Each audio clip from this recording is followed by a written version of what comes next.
भारत जोड़ो यात्रा के 1 वर्ष पूरे होने पर आज कांग्रेस मुख्यालय राजीव भवन शिमला में सम्मेलन का आयोजन किया गया। कांग्रेस प्रदेश अध्यक्ष प्रतिभा सिंह ने इस दौरान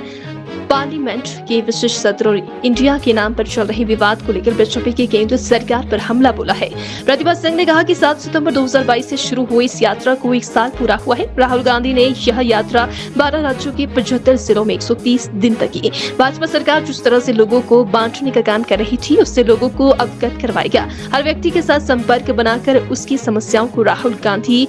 ने जाना है। 7 सितंबर 2022 को श्री राहुल गांधी जी ने ये पद यात्रा शुरू की थी, जिसका उद्देश्य हमारे लोगों से जुड़ाव करना, हर क्षेत्र में जाना, हर क्षेत्र के लोगों से एक पर्सनल वार्ता करना, ये उनका उद्देश्य था। और हमें खुशी है कि उन्होंने इस यात्रा को 12 राज्यों में किया और 2 केंद्र शासित राज्यों में, देश के 75 जिलों में लगभग 76 लोकसभा क्षेत्र में 130 दिनों की ये यात्रा रही।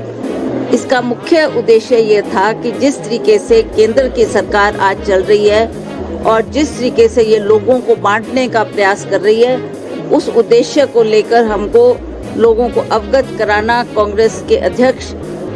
पूर्व में रहे अध्यक्ष राहुल गांधी जी का ये उद्देश्य था कि मैं इस यात्रा को शुरू करूंगा और स्वयं जाकर लोगों से मिलकर उनका फीडबैक भी लूंगा और जो हमारा उद्देश्य है उससे भी लोगों को भलीभांति परिचित कराऊंगा कि इस उद्देश्य से हम इस यात्रा को करने जा रहे हैं। आज हमें खुशी है कि 1 साल इस कार्य को पिछले सितंबर 2022 को इन्होंने शुरू की थी। आज भी 7 सितंबर है,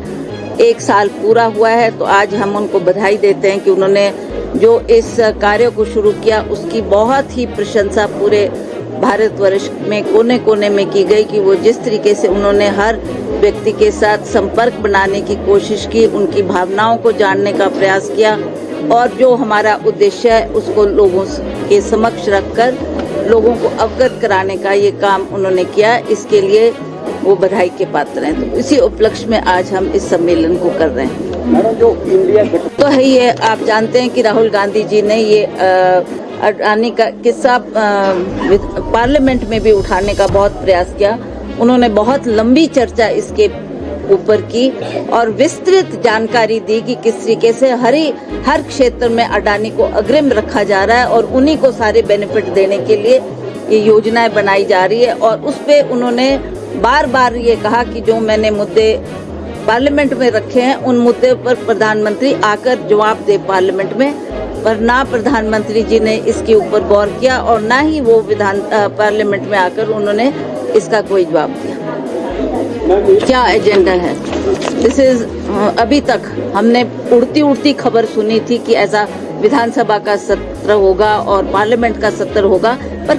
इसका उद्देश्य क्या है उसको अभी भी हम नहीं जानते और वो अभी तक भी उससे ना प्रेस को ना भारतवर्ष के लोगों को अवगत कराया गया कि किस मकसद से वो ये आनन फानन में इस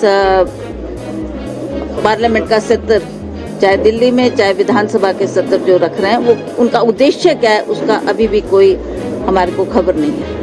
Let's see what happens, whether they will talk about this or whether they will talk on other issues, we really don't know कि ये उनका उद्देश्य है या और भी कई, जैसा मैं अखबारों में पढ़ रही हूँ कि कई और भी मकसद हो सकते हैं, बट जब तक उसकी क्लैरिटी नहीं होगी कि क्या मकसद है और क्या वो चाहते हैं,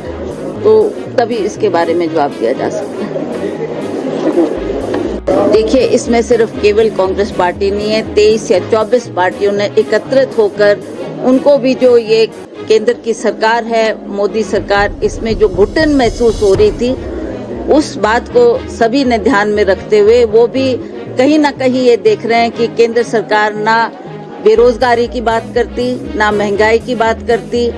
जो उन्होंने वायदे किए थे। और जिस तरीके से आप जानते हैं कि उस वक्त मोदी जी ने कहा था कि आप जो विदेशों में काला धन है उसको हम वापस लाएंगे और हर व्यक्ति के खाते में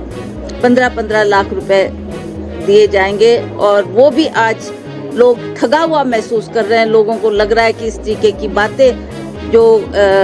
मोदी जी कर रहे हैं उसको उन्होंने देख चुके हैं, उसको भली भांति समझ चुके हैं कि ये सब जुमले की बातें हैं और जुमला करके उन्होंने लोगों के साथ एक बहुत बड़ा खिलवाड़ किया है। तो मैं समझती हूँ इस जो गठबंधन जिसकी आप बात कर रहे हैं वो इसी मकसद से हमने बनाया है, सभी पार्टियों ने मिलकर, ताकि हम एकजुट होकर भारत को एक रख सकें और भारत की जो उद्देश्य है उसमें हम सफलता प्राप्त करें। नाम को लेकर भी एक इशू चल रहा है कि भारत ही नाम होना चाहिए, इंडिया नहीं होना चाहिए, क्या लग रहा है? देखिए ये तो it is not India as a country, you know उसकी क्या मीनिंग है और एब्रिविएशन किस तरीके से वो सभी पार्टियों को जोड़कर बनाई गई है। ये तो इस बात को एक गलत तरीके से इसका ये संदेश देना चाह रहे हैं कि आपने इंडिया का नाम बदल के भारत कर दिया, which is not true, which is not at all. अब लोग एजुकेटेड है, पढ़े लिखे हैं, एवरीबडी अंडरस्टैंड्स